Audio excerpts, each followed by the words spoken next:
ഈ ശ്രീ കോവൂർ കുഞ്ഞുമോൻ താങ്കൾക്ക് മറുപടി നൽകാം. താങ്കളുടെ വാദങ്ങളെ എല്ലാവരും ഖണ്ഡിക്കുകയാണല്ലോ ഒരുപോലെ. അല്ല, ഞാൻ ഈ ജനപ്രതിനിധികളെ പങ്കെടുപ്പിക്കുന്ന കാര്യം ബഹുമാനപ്പെട്ട പഞ്ചായത്ത് പ്രസിഡന്റ് പറഞ്ഞു. പക്ഷേ അവിടുത്തെ PTA പ്രസിഡന്റ് മുൻ തേവലക്കര പഞ്ചായത്ത് പ്രസിഡന്റ് കോൺഗ്രസ്സുകാരനാണ്, വാർഡ് മെമ്പർ UDF ആണ്, ബ്ലോക്ക് മെമ്പർ UDF ആണ്. ഞാനും ഈ 3 പേരും പങ്കെടുത്ത നിരവധി യോഗങ്ങൾ തേവലക്കര ഗേൾസിലും ബോയ്സിലും നടന്നിട്ടുണ്ട്. MPയെ പങ്കെടുപ്പിക്കുന്നില്ല എന്നുള്ളത് ഞാൻ എപ്പോഴാണ് എൻ്റെ അറിവിൽ വന്നത്.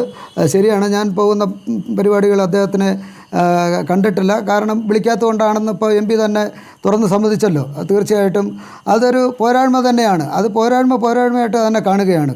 ഇവിടെ നമ്മൾ ഇപ്പോഴും ഈ വാദപ്രതിവാദങ്ങളെല്ലാം നടത്തുമ്പോഴും ഒരു ജീവറ്റ ശരീരം മോർച്ചറിയിലുണ്ട് എന്നുകൂടി നമ്മളത് മനസ്സിലാക്കണം.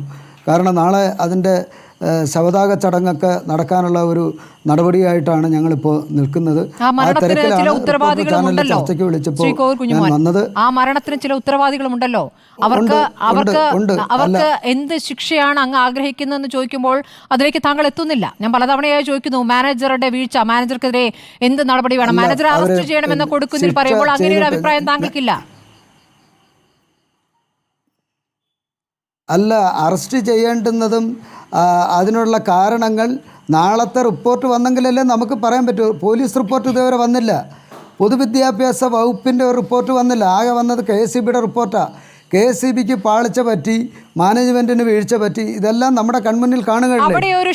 രണ്ടുപേരും കുറ്റക്കാരാണെന്നുള്ള വാദമാണ് എനിക്കുള്ളത്. മേഞ്ഞിരുന്നതെന്നും ആ തകരയിലേക്കാണ് ഈ വൈദ്യുത ലൈൻ വീണ് കിടന്നിരുന്നതെന്നും അങ്ങേക്കറിയുന്ന കാര്യമാണല്ലോ. അതിനു മുകളിലേക്കാണ് കുട്ടി കളിക്കാൻ കയറിയതെന്നും അറിയാവുന്നതാണല്ലോ. മന്ത്രി ചിഞ്ചുറാണി പറയുന്ന പോലെ വലിഞ്ഞു കയറിയുണ്ടായ അപകടമല്ലല്ലോ, അതും അങ്ങേക്ക് പ്രാഥമികമായി അറിയുന്ന കാര്യമാണല്ലോ. താങ്കളുടെ മനസ്സിലാക്കൽ, താങ്കൾ ആ കുട്ടിക്കൊപ്പം ആശുപത്രിയിലേക്ക് പോയി, അതിനുശേഷമുള്ള നടപടികൾക്ക് കൂടെ നടന്നു. അപ്പോൾ ഇത് ആരുടെ വീഴ്ച എന്നൊരു ബോധ്യം സ്വയം ഉണ്ടാകുമല്ലോ. ആ ബോധ്യം എന്താണ്? അല്ല ഒന്നുകൂടെ പറയട്ടെ. വർഗീസ് തരകൻ പറഞ്ഞതിനോട് കൂട്ടി യോജിപ്പിച്ചുകൊണ്ട് പറയാം. പിന്നെ ആ ഷെഡ് ഞങ്ങൾ പരിപാടിക്ക് പോകുമ്പം ഗ്രൗണ്ടിൽ പോകാറില്ല. വർഗീസ് തരകനും പരിപാടിക്ക് വന്നിട്ടുണ്ട്, ഞങ്ങളൊന്നും ഇത് കണ്ടിട്ടില്ല. അതാണ് വർഗീസ് തരകൻ പറഞ്ഞത് കറക്റ്റ്. ഞങ്ങൾ പരിപാടിക്ക് ഹാളിൽ പോവും, സമ്മേളനത്തിൽ പങ്കെടുത്തിട്ട് തിരികെ പോവും. അവിടെ ഗ്രൗണ്ടിൽ പോയിട്ടുള്ളത് ഞാൻ പണ്ട് പഠിക്കുന്ന കാലത്താണ് ആ ഗ്രൗണ്ടിൽ പോയി. പിന്നെ ആ ഗ്രൗണ്ടിൽ ഇറങ്ങേണ്ടുന്ന സ്ഥിതി വന്ന് ഞാനിത് നേരിട്ട് കണ്ടിട്ടില്ല. ഞാൻ ഇന്നലെയാണിത് നേരിട്ട് കാണുന്നത്. 6-7 വർഷമായി അവിടെ ഒരു താൽക്കാലിക ഷെഡ് ഉണ്ടായിരുന്നു. അതാണ് അതിന്റെ പ്രശ്നം.